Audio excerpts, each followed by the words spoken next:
on va parler du plan d'action.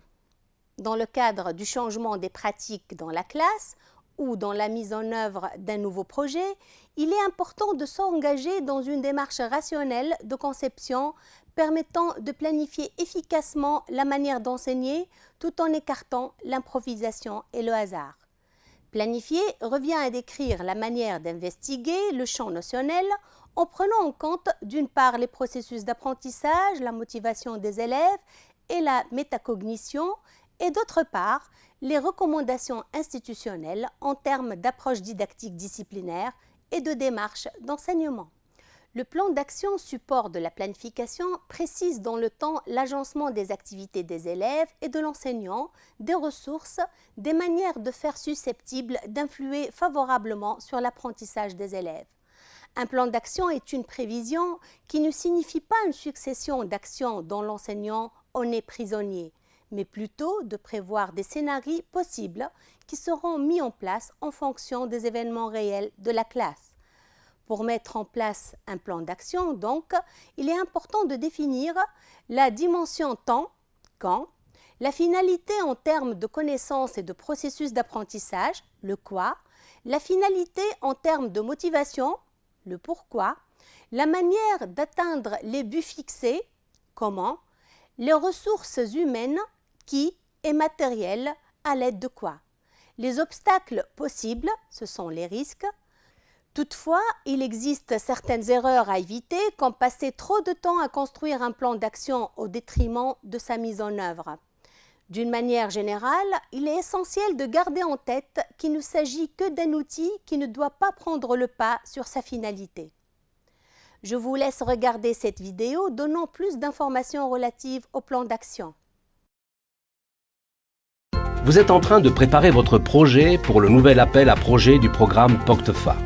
Puis, vous arrivez au moment précis où vous devez concevoir votre plan d'action. Pas de panique, nous vous expliquons comment procéder. Votre projet a un objectif général. Pour l'atteindre, fixez des objectifs spécifiques. Vous les atteindrez en développant des réalisations principales composées d'activités. Les réalisations, ayant des points en commun, seront regroupées en actions. Enfin, vous justifierez chacune de ces activités au moyen d'un ou de plusieurs livrables.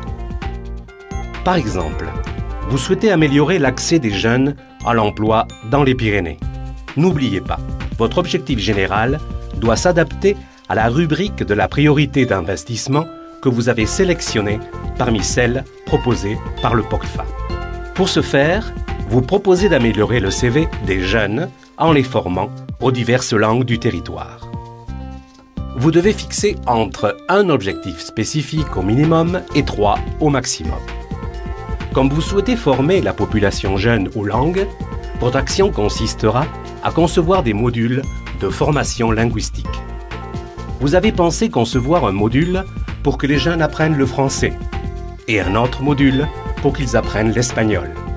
Afin de préparer le module, vous avez besoin de réaliser une étude pour connaître les besoins linguistiques de vos élèves potentiels. Lorsque vous les aurez évalués, vous rédigerez un rapport ou une étude contenant les conclusions sur ces besoins. À l'achèvement de votre projet, 3000 jeunes auront appris le français ou l'espagnol, ce qui améliorera leur possibilité d'obtenir un emploi. Tout est plus clair maintenant ? Préparez votre candidature en vous aidant du guide du porteur de projet et du site web www.poctfa.eu. Cela vous facilitera la rédaction de votre projet.